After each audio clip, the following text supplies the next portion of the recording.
Assalamualaikum warahmatullahi wabarakatuh. Saya sedang bersama dengan senior saya, kakak kelas saya di Mesir, Al-Mukarram, Ustadz Dr. Damanhur Abbas. Nikmati kajian-kajian tausiah beliau yang bergizi, berkualitas di channel Ustadz Damanhur Abbas. Jangan lupa tonton, subscribe, like, share, and comment. Assalamualaikum warahmatullahi wabarakatuh.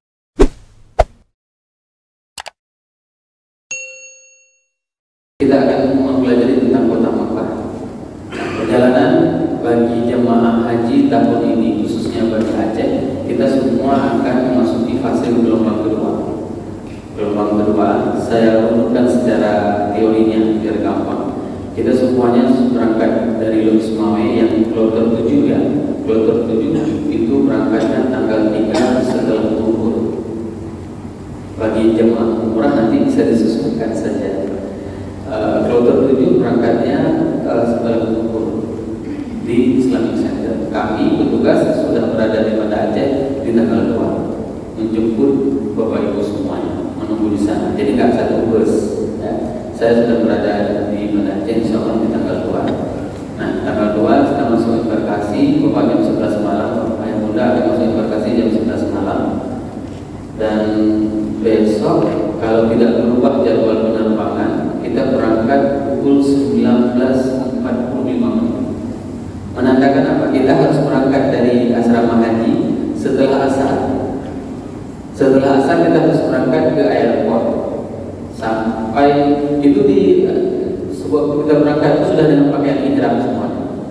Ingat baik-baik ya, semua sudah dalam pakaian ihram.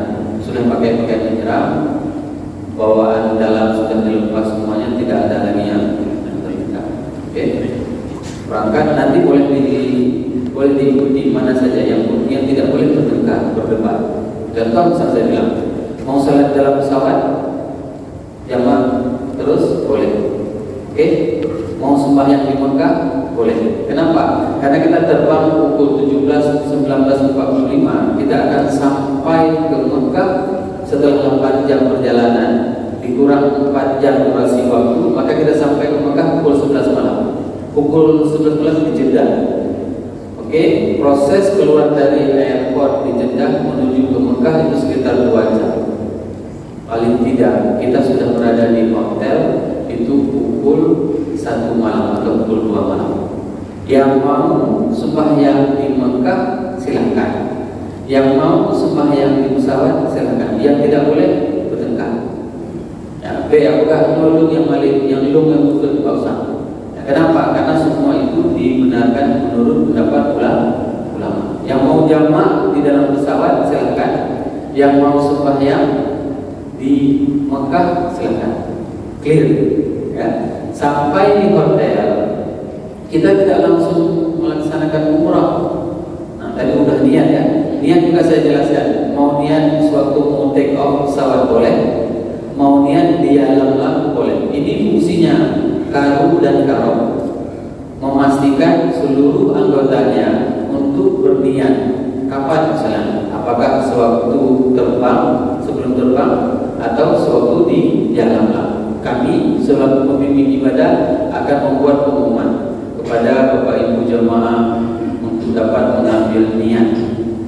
Ya, karena kita gelombang kedua ini. Ya, di mana kita niat? Boleh di awal, boleh di dalam. Kalau yang lam itu memang harus betul-betul fokus. Kenapa? Jangan sampai tertidur. Karena kita nggak bisa suruh langsam pesawat. Pak sopir, langsam sebentar ini kami mau niat di dalam, nggak bisa. Ya, karena mungkin kecepatannya 300 km per jam, kencang. Jadi itu memang betul-betul. Begitu kita memasuki alam maka kita buat pemahaman. Kita akan memasuki alam kepada seluruh kaum dan kaum untuk mengingatkan seluruh jamaahnya. Bangunkan semuanya. Ayo niatkan umrah. Niatnya sudah tahu semua. Nawaitul umrah wa ahramtu selesai. Begitu kita sampai Jeddah itu tidak ada durasi waktu yang panjang. Kita ambil barang, taruh di bus, langsung berangkat. Sehingga nasi pun itu nggak bisa makan di airport. Maka saya tidak setuju jika ada pembimbing ibadah yang mengatakan nanti bisa ambil durasinya cepat, ya, maka kita hindari. Nah, begitu kita sampai ke Mekah, kita harus istirahat di hotel. Jarak hotel kita kemungkinan itu adalah sekitar 1,5 kilo di sekolah. Lumayan dekat itu. Jamaah haji biasanya kalau Indonesia kenalnya itu 5 kilo, ya, 5 kilo. Jadi ini tidak perlu istilahnya capek-capek. Namun hal yang paling terpenting, begitu kita sampai ke Mekah, kita istirahat sebentar sampai katakanlah misalnya jam 1, kita istirahat 2 jam, jam 3 kita berangkat untuk umrah. Oke, nanti kita bahas setelah kita akan melihat kota Mekah. Mekah merupakan poros bumi, di mana Allah berfirman dalam surat Al-An'am ayat 92 yang berbunyi, "Walitunzirahumul qura", supaya diberikan peringatan di poros bumi. Qura itu adalah poros bumi. Profesor Zalul Nagar, seorang guru kami di Mesir, beliau itu adalah ahli geologi. Beliau menjelaskan, dulunya bumi ini diciptakan sama Allah satu batu, ya, dan itu jelas buktinya. Awalam ya'lamil ladzina kafaru anna as-samawati wal ardi kana ratqan fa fataqnahuma. Apakah orang-orang kafir tidak tahu bahwa dulunya langit dan bumi satu batu? Fa fataqnahuma, maka kami ledakkan keduanya. Ledakan itulah yang dinamakan dengan teori Big Bang.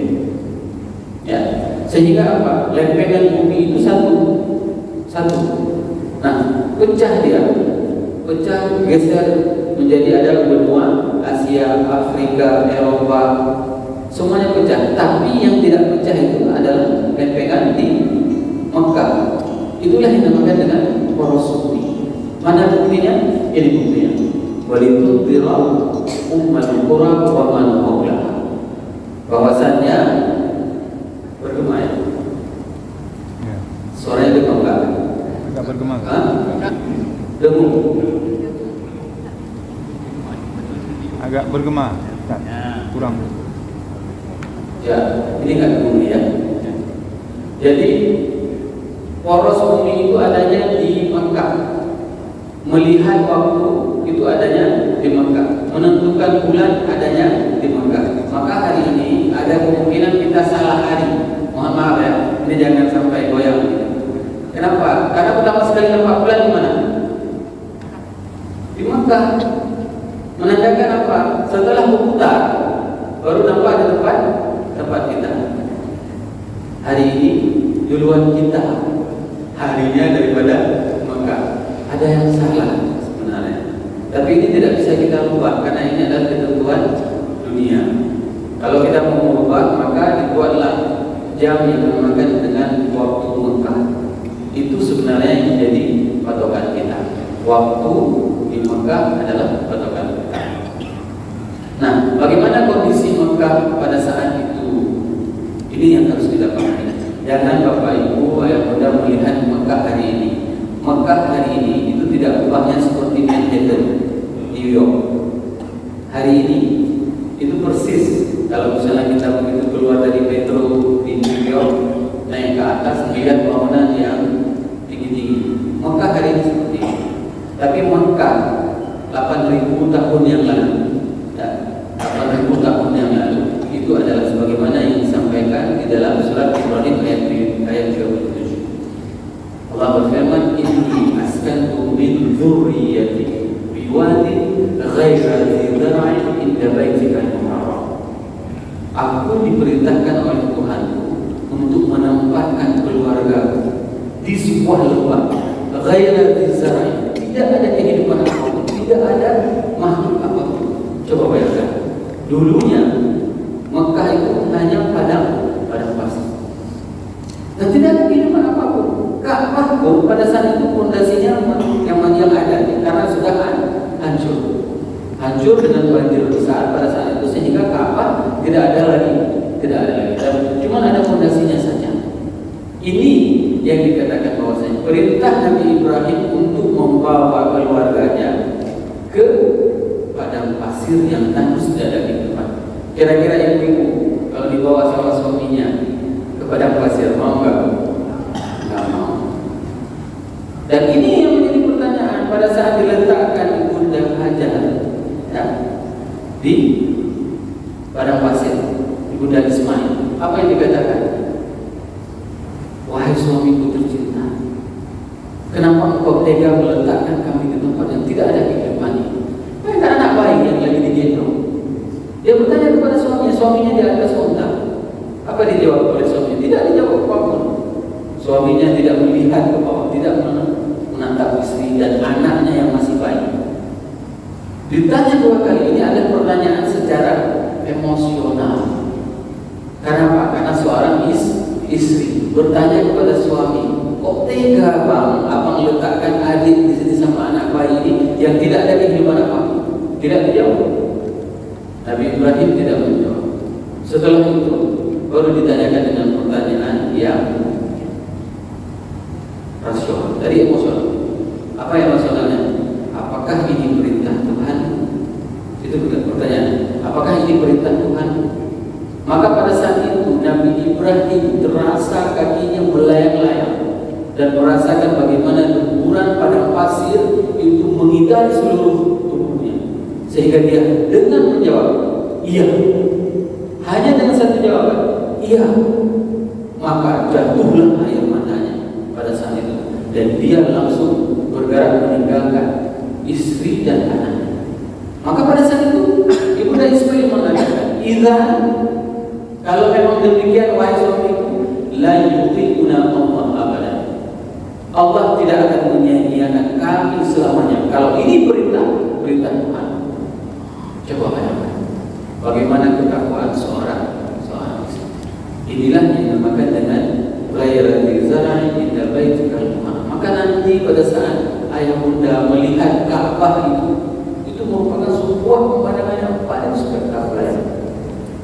Pemandangan yang akan melunturkan hati kita. Kita akan terus menangis melihatnya. Tidak akan sanggup kita membendung melihat Ka'bah itu, akan langsung berkucuran air mata kita. Kenapa? Karena kita tahu bagaimana kondisinya Nabi Ibrahim itu, bagaimana suasana Nabi Ibrahim pada saat meninggalkan istrinya, anaknya. Ini yang terbentuk yang terbayang dalam jiwa kita. Beginilah dulu Ka'bah. Ayah bunda yang dirahmati Allah bersumpah dengan negeri ini.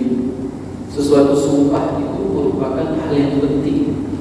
Pada saat Allah bersumpah, la uqsimu bihadzal balad, ini menunjukkan Makkah itu adalah negeri yang dicintai oleh Allah. Rasul sendiri yang mengatakan, kalau seandainya aku tidak diusir, maka aku tetap akan tinggal di Makkah. Namun karena aku diusir, maka Rasul hijrah ke Madinah.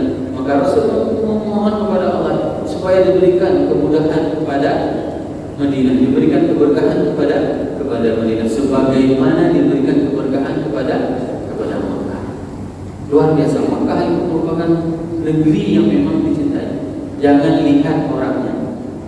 Orangnya itu adalah representatif dari Abu Lahab, ada Abu Jahal, ada ya. Ada juga di sana para sahabat-sahabat yang mulia, Abu Bakar, Utsman, Umar, semua mereka itu adalah orang-orang yang berasal dari Mekah.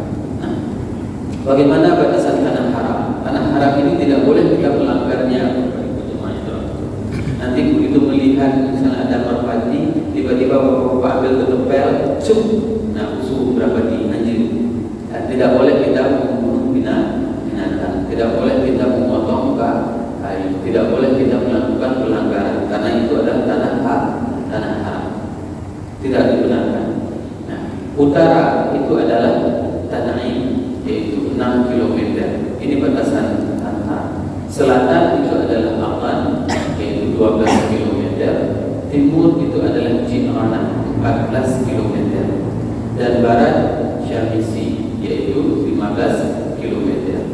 Ada tempat-tempat yang memang penting bersejarah, cuma kita nanti tidak semuanya akan bisa mengunjunginya. Contoh di Ji'ranah itu adalah tempat Rasulullah SAW membagi harta ghanimah pada peperangan Hunain. Nanti kalau misalnya kita ambil umrah sunnah, kapan kita ambil umrah sunnah? Setelah haji. Ya, kita akan melakukan umrah sunat setelah haji, bukan sebelum haji. Sebelum haji tidak diwajibkan, tidak dianjurkan melakukan apa-apa. Ya. Nah, Masjidil Haram, ada apa saja di Masjidil Haram? Yang pertama sekali itu adalah ada Ka'bah, makam Ibrahim, Hijr, Safa, Marwah, Sumur Zamzam, Darun Nadwa. Ini yang berada di Masjidil Haram. Dalam kitab Rais Al-Majlis, Ka'bah sudah ada sebelum ada bumi dan malaikat. Ini posisi Ka'bah, atau dalam bahasa sekarang disebut juga dengan black hole. Ya, black hole itu adalah satu garis hitam yang terus itu berputar. Dijelaskan dalam kitab tersebut bahwasanya malaikat itu terus bertawaf. Khususnya saya ingin sampaikan, pada saat kita nanti tawaf, hadirkan perasaan bahwasanya bukan hanya kita yang sedang bertawaf, tapi seluruh malaikat. Dan pada saat kita berada di rukun Yamani, ya, kita kan dianjurkan membaca apa? Rabbana atina fid dunya hasanah wa fil akhirati hasanah wa qina adzabannar. Di rukun Yamani itu ada 70.000 malaikat yang membersamai kita. 70.000 malaikat yang membersamai kita. Dan pada saat itu minta apa yang tidak pernah kita dapatkan. Dan ini banyak makbul. Saya katakan, ada seorang ibu meminta kepada Allah untuk anaknya sadar dan tobat. Ya, sadar dan tobat. Anaknya terlibat dalam kasus narkoba. Dia menangis pada saat berada di rukun Yamani. Dia minta sama Allah, pulang anaknya sadar. Ya, begitu juga dengan ibu-ibu punya suami yang belum mendapatkan hidayah dari Allah, ya kan? Tidak mau merubah kehidupan, kita di situ pada saat berada di rukun Yamani. Kenapa? Karena di situ 70.000 malaikat membersamai kita, yang mengaminkan doa kita. Okay? Imam Al-Azraqi mengatakan bahwa Nabi Adam yang membangun pertama sekali Ka'bah di bumi. Ka'bah pertama sekali dibangun sama Nabi Adam. Di dalam kitab Hikayat, Ibrahim diperintahkan untuk membangun kembali. Ya, Nabi Ibrahim diperintahkan untuk membangun kembali. Kapan itu? Pada saat turun ayat falamma balagha sa'ya. Pada saat Nabi Ismail beranjak balik, maka mereka membangun Ka'bah di situ. Ya, pada saat kecil belum ada perintah untuk membangun Ka'bah.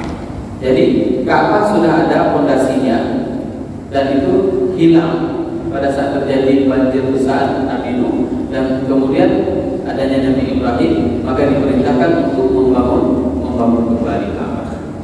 Nah, Ibnu Jarir mengatakan pembangunan masa Amalid dan Jurhum kemudian dilanjutkan kembali, yaitu ada suku Jurhum yang membangun Ka'bah setelah Nabi Ibrahim. Nah, Jurhum ini salah satu penguasa lama Ka'bah. Mereka yang menguasai otoritas Makkah. Siapapun yang berhaji pada saat itu, maka mereka yang melayaninya.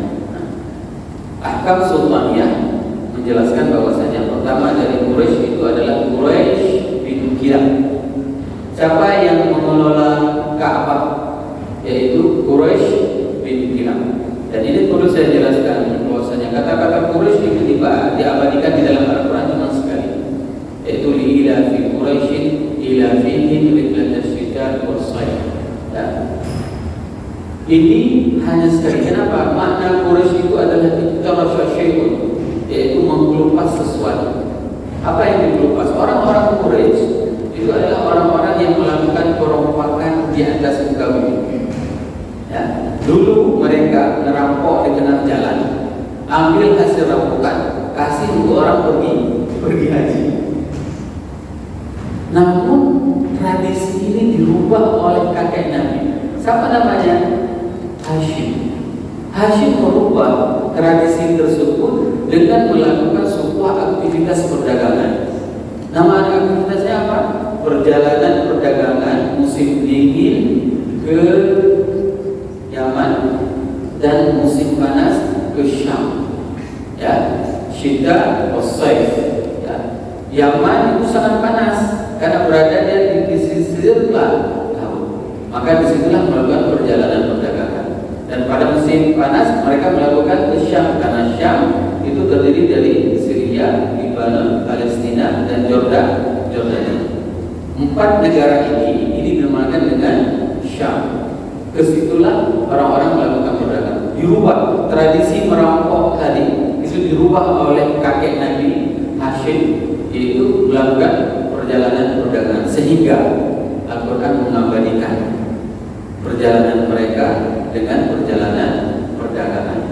Ini merupakan salah satu metode dakwah yang berhasil dilakukan oleh orang-orang Quraisy.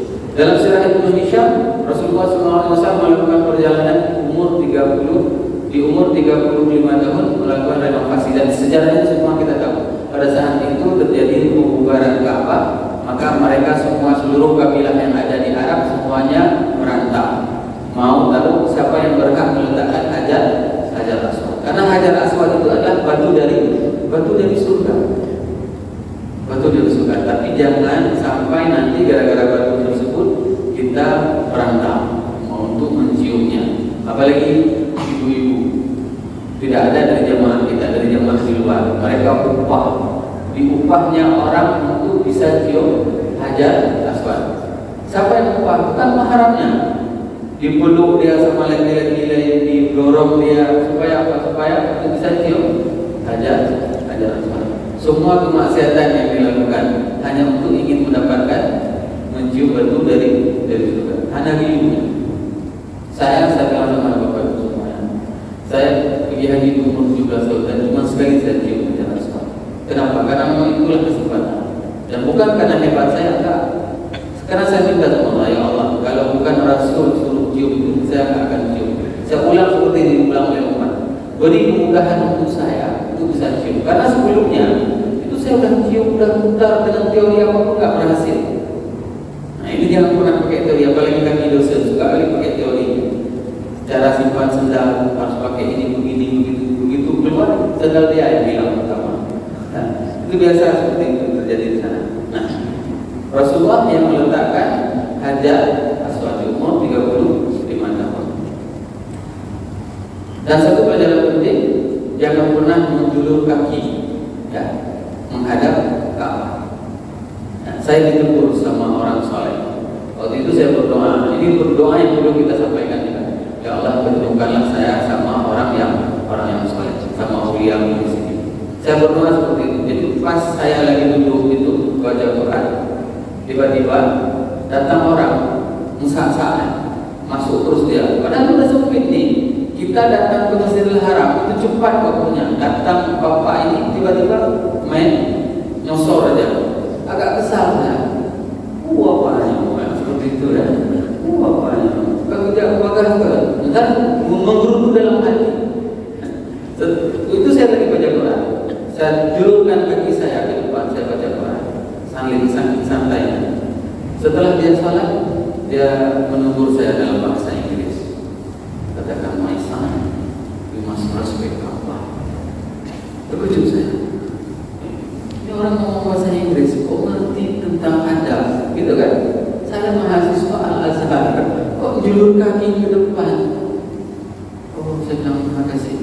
Saya tanya dari mana? Dia bilang dari Mesir. Mana ada lagi? Udah hiduplah bahasa Arab terus kan? Nah, ngomong bahasa Arab. Ternyata beliau adalah salah satu orang yang mempunyai majelis ilmu terhebat di Mesir. Penampilannya sama sekali tidak ustaz. Penampilannya sama sekali tidak ustaz. Jadi jangan pernah melihat orang dari sisi penampilan. Salah betul. Kenapa? Saya ingin jelaskan ini. Lagi kami lagi duduk-duduk ini seperti ini. Tiba-tiba datang dari kejauhan orang yang kumal, pakai pakaian hitam, keriting, orang India. Dibilang sama kawan, "Nyu apa itu pasti bikin." Tapi itu sudah bikin. Seperti itu dia bilang. Ya. Ini orang ini pasti bau banget ini. Karena nampak ya, dari jauh. Dia sudah nampak kumal, kusam seperti itu. Ya. Ibu-ibu boleh masuk ke sini, ini masih kosong di depan ini. Yang di belakang jelas, di sini juga nampak ini jelas. Ya. Di sisi sebelah kiri saya ini masih kosong. Yang ibu-ibu boleh pakai kursi yang tidak sanggup dulu. Nah, begitu dia bilang, ini pasti orang yang mampu mengatakan. Apa yang terjadi? Selama 2 hari dia tidak sanggup makan. Kenapa? Karena aroma bau tadi. Maka jangan pernah berprasangka buruk terhadap siapapun. Karena ini adalah replikanya akhirat. Jadi tidak paling terpenting di dalam hati. Misalnya seperti saya, lo kan sesat lo karena lo membimbing kepada lo yang sesat. Ya, kalau ada saja ungkapan seperti itu. Apalagi misalnya bapak ibu yang baru pernah pergi umrah 2 kali, begitu misalnya itu Pak, nanti kita jalan sama-sama yang nggak apa-apa, saya udah biasa, lihatlah, nggak pulang-pulang bapak ibu. Ya, itu biasa kejadian di sana. Oke? Nah, makam Ibrahim, nah ini bisa dilihat, mana sedikit kurang jelasan. 1887 dia masih sangat lama. 1953 masih dalam bentuk rumah. Ini rumahnya, ya, rumahnya. Di 67 pun masih dalam bentuk rumah.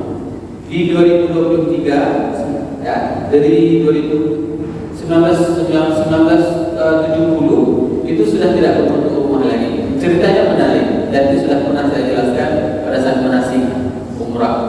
Ya, ceritanya menarik. Makam Ibrahim itu adalah sebuah tempat pijakan batu. Batu di mana batu tersebut apabila diinjak oleh Nabi Ibrahim, batu itu akan naik. Itu teknologi dari Allah. Kalau diinjak Nabi Ibrahim, naik dia. Dibilang Nabi Ibrahim naik dia. Dibilang turun dia. Untuk apa? Untuk memantau pembangunan Ka'bah. Bersama siapa dia bangun Ka'bah? Bersama Ismail. Nah, di tahun 1970-an pemerintah Arab Saudi ingin mengambil batu tersebut, memindahkan supaya jangan ada lagi di situ, memperluas tempat tawaf. Apa yang terjadi? Dimintalah pendapat salah seorang guru kami, Syekh Muhammad Mutawalli Sya'ari. Waktu itu beliau mengajar di Ummul Qura. Itu guru. Saya bertemu dengan beliau 3 tahun di tahun 94, 95, 96, 97. Beliau meninggal 17 Juni 1997. Meninggal di hari lahir saya.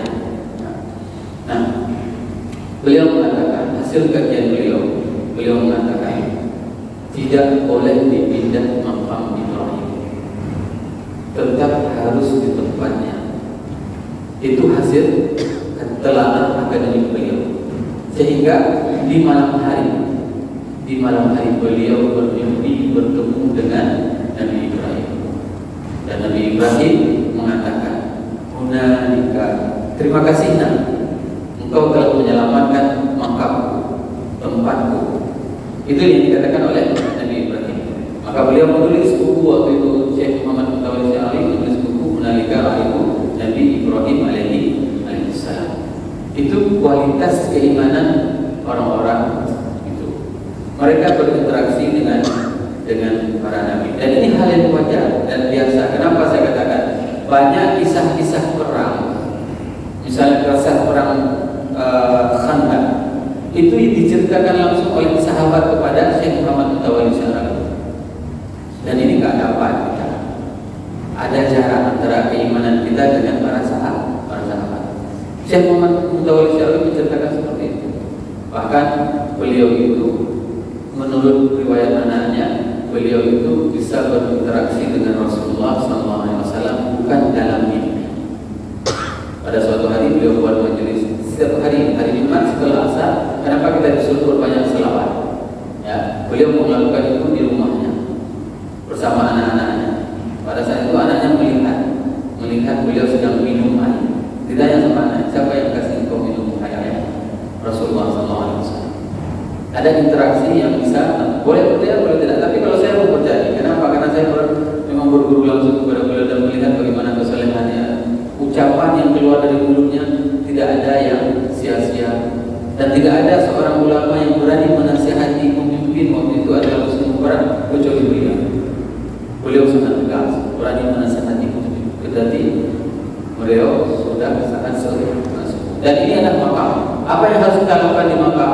Kita melakukan di makam itu adalah untuk melakukan salat sunat. Jangan di makam. Kalau di makam kita lakukan salat sunat, diinjak kita, di bulldozer sama orang Turki. Maka kita harus mengambil tempat yang jauh, lalu kita sembahyang sunat, ya, di makam Ibrahim tersebut. Nah, Hijr sengaja saya tidak bilang Ismail. Kenapa? Hijr itu adalah tempat dan itu adalah Ka'bah. Ya, Hijr itu adalah Ka'bah. Dan ini bukan orang Indonesia yang bilang Hijr Ismail. Dalam hadis Ibunda Aisyah ditanyakan, Rasulullah ditanyakan oleh Ibunda Aisyah, wahai Rasulullah, apakah Hijr itu bagian dari Ka'bah? Iya. Kenapa engkau tidak membangunnya? Aku takut khawatir terhadap fitnah kaummu. Ya, karena pada saat itu kok tiba-tiba Rasul begitu menguasai Mekah, beliau ingin membangun kembali Ka'bah. Bagaimana itu? Ya, maka Rasul khawatir akan terjadi fitnah pada saat itu, maka Rasul tidak membangun secara sempurna Ka'bah. Dia tetap seperti ini. Nah, ini dapat dilihat ada seperti cincin, ya, ada seperti cincin. Jangan sampai Bapak Ibu pada saat tawaf memegang cincin tersebut. Kalau kita memegang cincin tersebut, berarti tangan kita berada di dalam Ka'bah. Maka tawaf kita tidak sah. Ya, maka kita nanti juga pada saat akan melakukan umrah, kita tidak akan dekat dengan itu, akan memilih lebih jauh. Ibnu Katsir mengatakan bahwasanya dia adalah bagian dari Ka'bah. Abu Wahab bin Abid bin Imran renovasi Ka'bah dari harta halal. Ini dikatakan oleh Abu Wahab. Jadi orang-orang kafir Quraisy pada saat itu mereka mempunyai pendapatan. Pertama, pendapatannya dari riba. Ya, pendapatan orang kafir Quraisy dari riba. Yang kedua dari perampokan, yang ketiga dari prostitusi. Prostitusi itu merupakan hal yang income yang terbesar di Mekah. Ya. Ini tidak dibenarkan untuk membangun Ka'bah. Ka'bah tidak boleh dibangun kecuali dari harta yang halal. Coba bayangkan, mereka tidak beriman kepada Allah, ya, mereka menyembah berhala, tapi untuk membangun Ka'bah rumah Allah harus dari yang halal. Berbeda sama kita hari ini, ya. Orang Muslim hari ini dia sembahyang, tapi dia korupsi. Ya, beda sekali. Hadis yang saya ceritakan tadi adalah hadis Sahih Bukhari 1554 dari Ibunda Aisyah, bertanya tentang hijr. Karena kekurangan dana, maka hijr tidak dibangun secara keseluruhannya. Oke, Safa dan Marwah. Safa dan Marwah ini kan telah ditinggalkan sama suaminya tadi, diletakkan di depan Ka'bah. Ya, di pondasi Ka'bah yang sudah hilang itu diletakkanlah Ismail. Dia mencari air. Pada saat mencari air, dia melihat dari sisi gunung Safa. Naik dari gunung Safa, Ibunda Ismail. Begitu dilihat ke bawah ada air, maka dia turun. Nah, di lampu hijau itu disuruh berlari. Kenapa? Karena dia melihat di depan ada air. Rasa itu yang harus dihadirkan. Ya. Kenapa kita berlari pada saat lampu hijau? Kita terinspirasi dengan Ibunda Ismail. Hari kita lari kecil. Kalau nggak sanggup jangan. Ya, kalau misalnya ibu pakai kereta dorong, jangan dorong kencang sekali nanti sama yang dorongnya. Ya, nanti bisa kelewatan di dorongnya. Itu yang harus kita pahami. Bayangkan pada saat ditinggalkan oleh suaminya pergi, dia bersama anak bayi itu tidak ada air, maka dia berusaha. Ini istri Nabi dulu. Ya, ini ada rumah Nabi, tapi dia ikhtiar, dia berusaha. Berapa lama dia usaha? Dia pergi dari Safa ke Marwah sekali, Marwah Safa 2, 3, 4, 5, 6, 7. Setelah dia berikhtiar, bukan sekali dia putar, 7 kali dia putar, maksimal ya, maksimal. Baru dia melihat di bawah sana anaknya sedang menendang-nendang pasir dan keluar muncrat air. Bisa dibayangkan bagaimana kuasa Allah. Kita hari ini disuruh berusaha, gagal. Tapi begitu kita sudah pada titik puncak usaha, Allah akan bantu kita. Ini yang harus kita yakini bersama-sama. tanamkan di dalam jiwa kita. Pada saat kita melakukan Safa Marwah itu, ini yang harus kita hadirkan. Selama ini mungkin usaha kita tidak begitu banyak, tidak seperti yang dilakukan oleh Ibunda Ismail. Dia istri Nabi, dia orang pilihan Allah, tapi dia tetap berusaha. Kenapa? Karena berusaha itu merupakan perintah dari Allah. Untuk apa? Untuk bisa melanjutkan generasi ini. Begitu dia sudah lelah dan tidak ada sama sekali, maka Allah berikan air, yaitu Zam-Zam. Apa arti Zam-Zam? Berhimpunlah, berhimpunlah, berhimpunlah. Nah, di masa sebelum masa Rasulullah SAW, sebelum masa Bani Hashim, sumur Zam-Zam itu sudah tertanam, kado, sudah tertanam, tidak ada lagi airnya, sudah tersumpah. Kenapa? Karena penuh dengan kemaksiatan. Mohon maaf, dulu orang kalau tawaf itu telanjang bulan. Kalau telanjang, kalau tawaf itu masa jahiliyah telanjang semua. Dan di situ ada 356 berhala yang berada di sekeliling Ka'bah pada saat itu. Sehingga apa? Penuh dengan kemaksiatan. Sehingga pada saat itu sumur Zam-Zam pun tersumpah. Maka Bani Hashim lah yang mengorek kembali sumur Zam-Zam sehingga mempunyai sumber air kembali. Ini cerita Safa Marwah. Ini sumur Zam-Zam yang kita ceritakan tadi ya. Nah, dulu kami bisa masuk ke dalam air bunda. Itu sumur Zam-Zam, kami masuk ke dalam. Hari ini yang belum pernah haji, maka tidak akan pernah merasakan lagi sumur Zam-Zam dari dalam. Ya. Dan boleh dicoba sumur Zam-Zam, air Zam-Zam itu salah satu sunnah meminumnya adalah dengan cara berdiri, bukan cara duduk. Nanti jangan ditegur kawannya pas lagi misalnya makan minum berdiri, ditegur bukan tidak anak sunnah kakak itu. Nah, bukan. Sunnahnya minum air Zam-Zam sambil berdiri. Kenapa? Secara saintis baru bisa dijelaskan, secara ilmu baru bisa dijelaskan setelah 14 abad namanya. Ternyata air Zam-Zam itu tidak ada sedikit pun kuman dan kotoran, sehingga tubuh kita, khusus kita pada saat dikonsumsi masuk air tersebut tidak perlu kepada penyalinan. Maka Rasul memberikan sebuah pelajaran penting kepada kita. Makan minumlah kamu, jangan sambil berdiri. Berarti menandakan kita sambil duduk. Untuk apa? Supaya khusus kita, lambung kita bisa memprosesnya itu dengan baik. Dibuat penelitian di Harvard Medicine School bahwasanya orang yang mengkonsumsi makanan sambil berdiri dengan sambil duduk itu jauh lebih sehat orang yang mengkonsumsi makanan sambil duduk. Itu hasil penelitian. Kapan dapatnya? Setelah 14 abad. Siapa berarti yang bisikan ke Rasulullah SAW hal seperti itu? Kalau bukan pencipta manusia, kalau bukan Allah Subhanahu wa Ta'ala. Ini yang harus kita pahami dan yang bersama-sama. Bapak Ibu yang jamaah haji, jangan pernah khawatir pipis. Ya, ini kalau kita beli di sana bayarnya mahal. Ya, bayarnya mahal.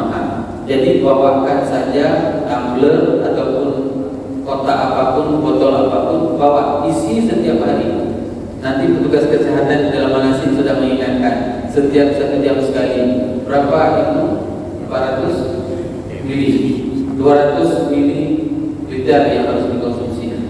Kalau saya haji pertama itu tidak kerja, jadi tidak ada uang. Makanannya apa? Ini minum Zam-Zam saja. 2 hari tidak makan. Karena memang tidak kerja, fokus ibadah. 1997 saya haji pertama itu saya memang khusus ibadah, baca Quran, sembahyang, tawaf, pokoknya itu aja kerjanya. Jadi tidak ada kerja. Kalau lapar apa? Begini saya harus turun ke bawah sumur Zam-Zam, turun ke bawah saya minum, banyak-banyak saya minum. Kenyang, tidak lapar. Begitulah kualitas air Zam-Zam. Mungkin kalau dirasakan bisa rasa durian, bisa juga nanti keluar pipisnya rasa durian. Bisa seperti itu. Tapi yang ingin saya sampaikan ke jamaah apa? Jangan pernah khawatir minum air, karena suhu di sana itu sekitar 35 atau 40. Kalau kita minum air mineral itu bayarnya mahal. Tapi kalau pergi beli mengambil air Zam-Zam itu gratis. Ya, itu gratis. Maka ini sangat mudah bagi kita. Minum air zam-zam itu niatkan segala penyakit. Saya dulu sinus. Begitu saya ambil air zam-zam, saya hirup, ya, istinsyak, itu hilang sinusnya. Obat, karena air zam-zam itu adalah obat. Apapun penyakitnya, maka lakukan terapi dengan air zam-zam. Nanti ibu-ibu jangan terapinya dengan air zam-zam di kawasan umum, ya. Misalnya pas di tempat umum, lututnya sakit, langsung bergila aja. Bergila aja, orang kena yang bergerak aja lutut, kulit. Jangan seperti itu. Ambil air zam-zam, pas sampai ke kamar hotel, nanti baru diterapi, siram lututnya yang sakit, boleh. Tapi jangan di tempat umum itu. Banyak jamaah-jamaah dari luar aja seperti itu. Diambil di keran luar itu, disiramkan terus lututnya. Haji, haram kata polisinya. Haram bukan haram siram, haram menampakkan orang. Sumur Zam-Zam. Ini Darun Nadwah. Ini penting sekali. Ya, Darun Nadwah itu adalah senayannya orang Quraisy. DPR-nya orang Quraisy. Ya. Berada posisi kalau misalnya dilihat nanti ini adalah Safa dan Marwah. Ya. Dia beradanya di sini. Nanti sama-sama kalau seandainya kita pergi, saya akan tunjukkan di mana Darun Nadwahnya. Ya. Tapi jangan lakukan apapun, ya, hanya untuk tahu saja. Ini tempat apa? Ini adalah tempat yang pernah dimasuki oleh iblis.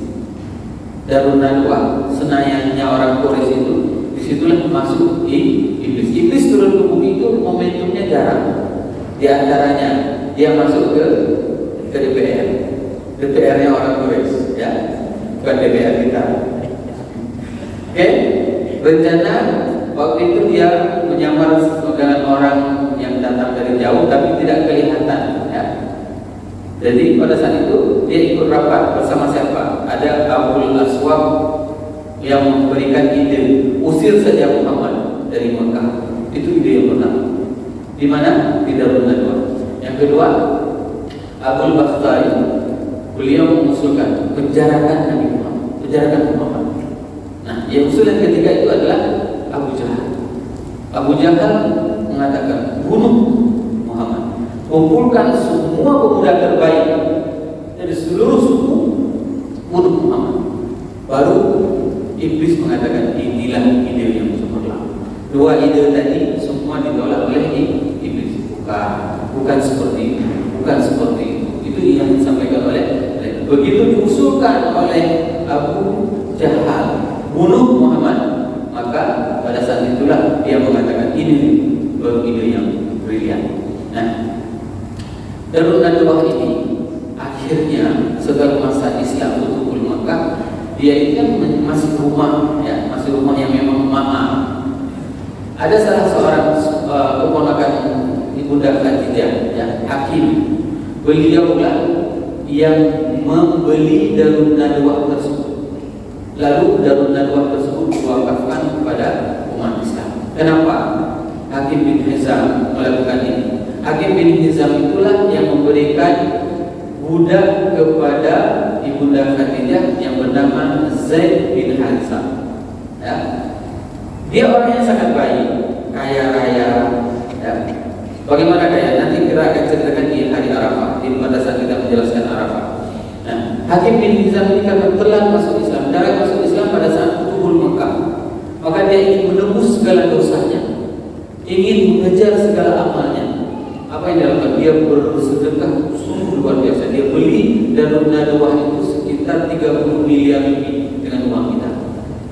30 miliar itu dia beli Darun Nadwah. Setelah itu dia sedekahkan, dia wakafkan Darun Nadwah untuk umat Islam. Ini Darun Nadwah.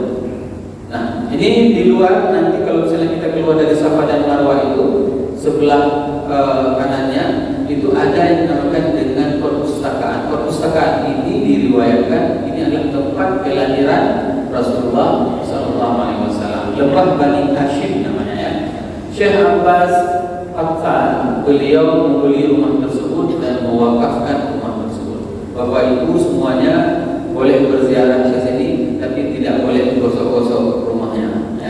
Jangan seperti orang India, orang Pakistan. India itu email yang betul-betul umumnya. Habis jet itu, jet umumnya. Jangan lakukan. Kita hanya menziarahi saja. Ziarahi. Ini adalah tempat kelahiran Rasulullah Sallallahu Alaihi Wasallam. Jabal Abi Qubais ini adalah salah satu tempat pada saat Allah memerintahkan kepada Nabi Ibrahim, wa'adzin nas, wahai Ibrahim panggil manusia. Dari mana dipanggilnya? Kita hari ini menjadi tamu Allah itu dipanggil oleh Nabi Ibrahim di atas jabal tersebut, di atas gunung tersebut. Ya, nanti bisa dilihat kalau misalnya di Safa Marwa di sebelah sana itu jabal Abi Qubais. Di atas itu itulah istana raja. Istana raja. Ada apa di jabal Abi Qubais? Pertama, Nabi Ibrahim memanggil orang-orang untuk melaksanakan ibadah haji. Yang kedua, pada saat turun ayat Al-Qamar tentang terjadinya pecah dibelahnya bulan. Itu di mana terjadinya? Di sebelah jabal Abi Qubais, sebelah sini, ya. Bulan itu terbelah di tangan Rasulullah di situ. Maka nanti rasakan sensasinya. Bukan merasakan diri sebagai Nabi Muhammad, ya. Rasakan pas melihat itu seakan-akan kita dulu juga melihat bulan terbelah di situ. Itu yang harus kita hadirkan. Ya. Jangan begitu lihat sana, bagaimana ya suasana rumah raja itu ya. Jangan terbayang itunya.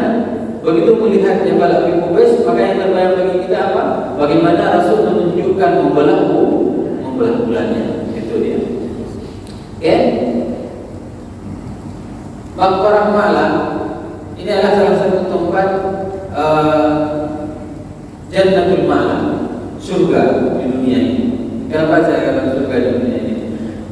Kami dulu tinggal di Magdah, tempat salah seorang orang Aceh, Cikman. Ya. Jadi setiap hari itu jalan kaki sekitar 2 kilo lebih dari rumah Ciknya ke Masjidil Haram. Waktu itu kan kami menumpang. Jadi setiap hari itu melewati Malam.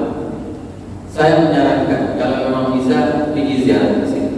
Kalau dekat tiap hari, kalau nggak dekat, kalau nggak sanggup jangan tiap hari. Tapi paling tidak kita singgah. Kenapa? Karena di sini tempat dibaringkan Ibunda Khadijah. Rasul pada saat terjadi Futuhul Makkah, beliau tidak pulang ke rumah yang tadi kita lihat tadi. Para sahabat semua nostalgia. Kenapa? Karena 10 tahun mereka itu tidak bisa kangenan dengan rumahnya. Bisa dibayangkan? Ibu-ibu sudah merantau 10 tahun lebih, tiba-tiba pulang semua. Kangen nggak sama rumahnya? Kangen. Kangen kita. Oh di sini dulu tempat nyucinya, oh di sini tempat ini, oh di sini tempat ini. Kangen.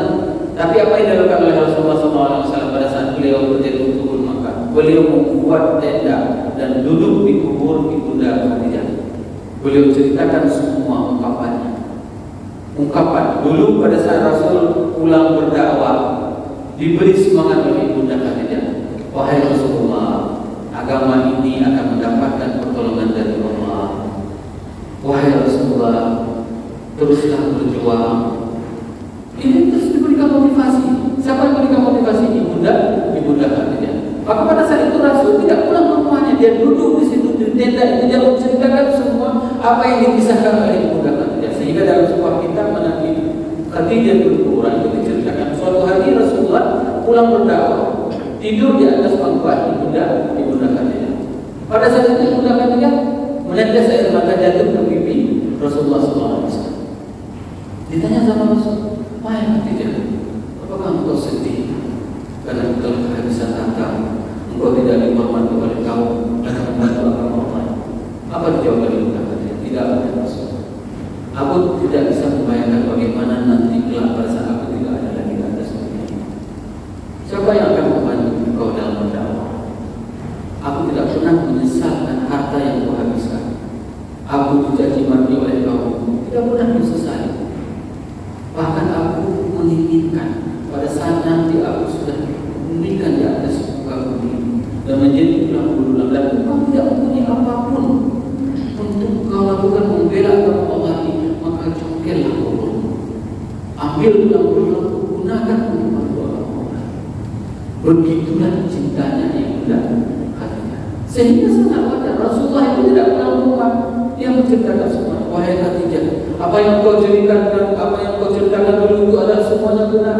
Bahwasanya agama Allah ini akan mendapatkan pertolongan, dan hari ini aku merasakan semua yang kau ceritakan itu adalah benar. Coba bayangkan. Itulah kecintaan seorang Rasul kepada Ibunda Khadijah. Dulunya Ma'la itu bangunan seperti rumah seperti ini. Ya. Perkuburan di Ma'la itu nampaknya perkuburan yang ada semacam bangunan-bangunan. Tapi setelah tahun 1925 semua diratakan. Bapak Ibu jemaah yang berahmati Allah, Jabal Nur itu adalah Gua Hira, 6 km sebelah utara Masjidil Haram, tempat khalwat Rasulullah SAW. Rasul setiap malam di bulan Ramadan itu naik ke gunung tersebut. Saya yakin kalau seandainya kita tidak olahragawan nggak sanggup naik ke atas. Ya, kalau kita nggak olahraga, kenapa? Memang dia terjal, gunungnya terjal. Dan ini yang dilakukan oleh Rasulullah SAW. Setiap malam beliau melihat kondisi kota Mekah dari Jabal Nur. Ya, melihat bagaimana hiruk-pikuk kemaksiatan yang terjadi di kota Mekah pada saat itu. Dan turun wahyu pertama yaitu Iqra bismi rabbikal ladzi khalaq. Inilah perintah untuk membaca. Kita tidak hanya membaca saja, tapi bacaan itu banyak sekali. Yang pertama adalah kita membaca Al-Quran, hadis. Kedua adalah membaca tanda-tanda, dan ketiga adalah membaca semua ilmu yang ditulis oleh para ulama. Ini salah satu tempat yang masih murni, tidak ada renovasi. Paham tidak? Kalau mau mendapatkan sensasi di mana Rasul duduk, disitulah tempat yang belum ada perubahan.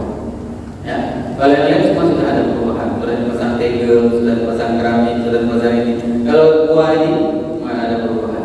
Kalau kita masuk ke dalam gua itu, berarti kita telah menginjak di mana tempat diinjak kaki oleh Rasulullah SAW. Kalau mau dapat sensasi tempatnya, naik ke atas gunung. Tapi jangan siang. Kalau siang karena panas sekali, malam enaknya. Jabal Tur ini berada di selatan Masjidil Haram. Seharusnya dia kan beradanya, Rasul kan hijrah malam itu. Seharusnya Rasul menuju ke utara, tapi Rasul menuju ke selatan, membelakangi Madinah. Ini adalah strategi. Seharusnya Rasul ke utara karena Madinah berada di utara, tapi beliau balik ke belakang, ke selatan. Nah, dan ini merupakan salah satu yang diabadikan di dalam Al-Quran, di mana Allah berfirman dalam surat At-Taubah, "Saniyatnaini idhuma fil ghar, idh yaqulu li sahibihi la tahzan." Kenapa dikatakan la tahzan? Kenapa tidak dikatakan la takhaf? Karena Abu Bakar sama sekali tidak takut. Pada saat Abu Bakar ingin berhijrah, dibilang sama Rasul, "Wahai Abu Bakar, jangan pergi dulu."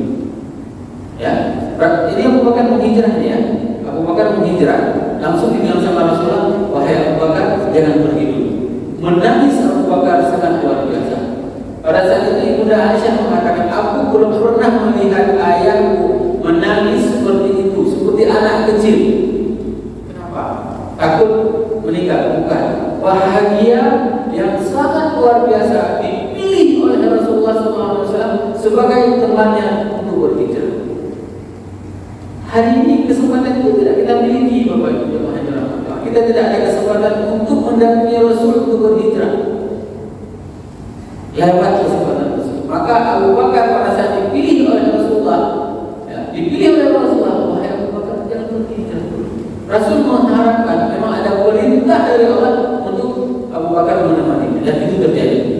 Maka Abu Bakar menangis yang sangat luar biasa pada saat dikatakan oleh Rasulullah, "Jangan pergi dulu." Dan ini diungkapkan di dalam Al-Quran, la tahzan. Ya, apa kata la tahzan? Jangan bersedih. Gimana nggak sedih digigit sama binatang?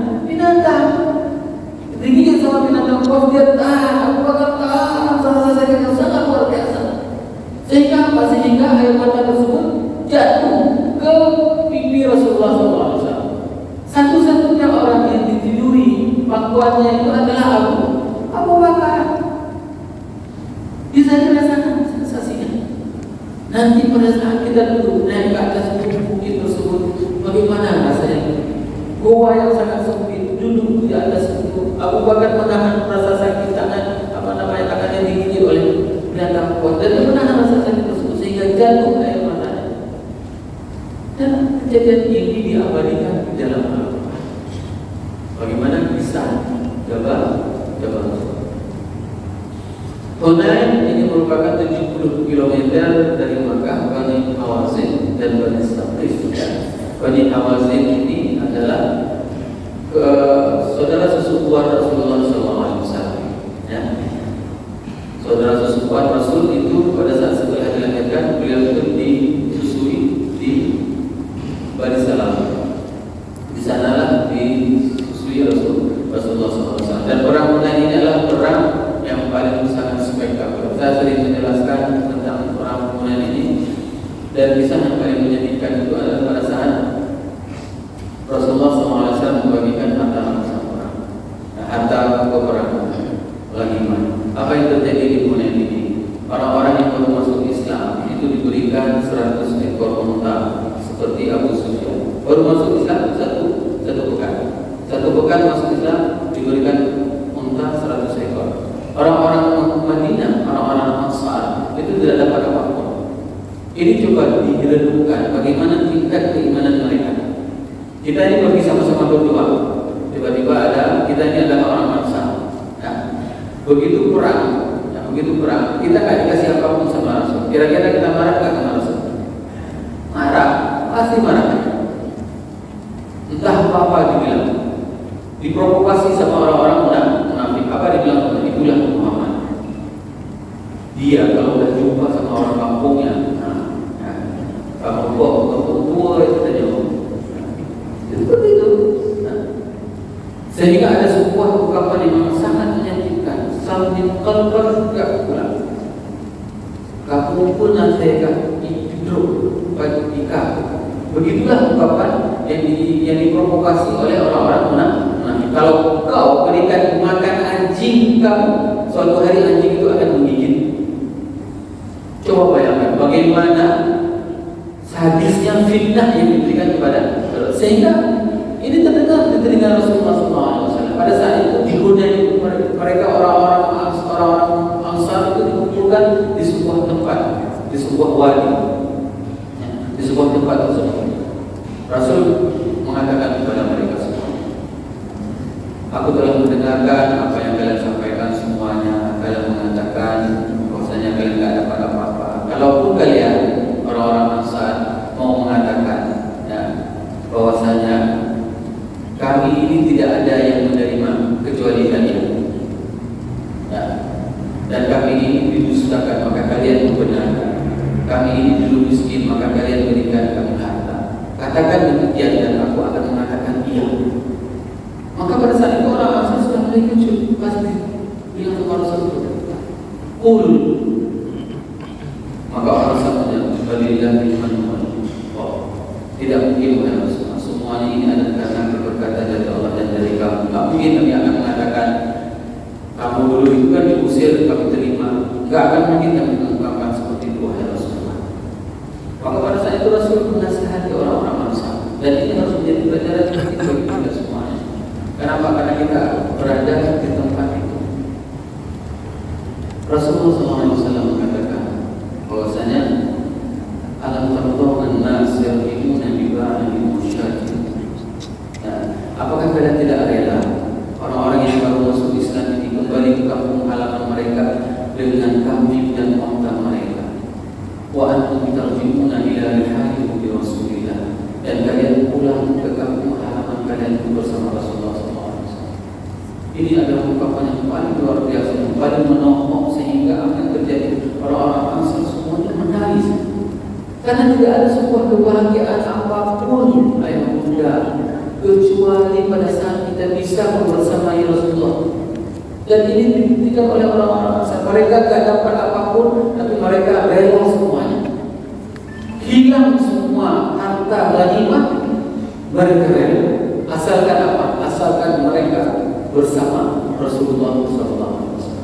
Momen ini tidak ada lagi sama kita. Kita tidak pernah akan bisa membersamai Rasul pulang dari Makkah ke Madinah. Tidak akan pernah.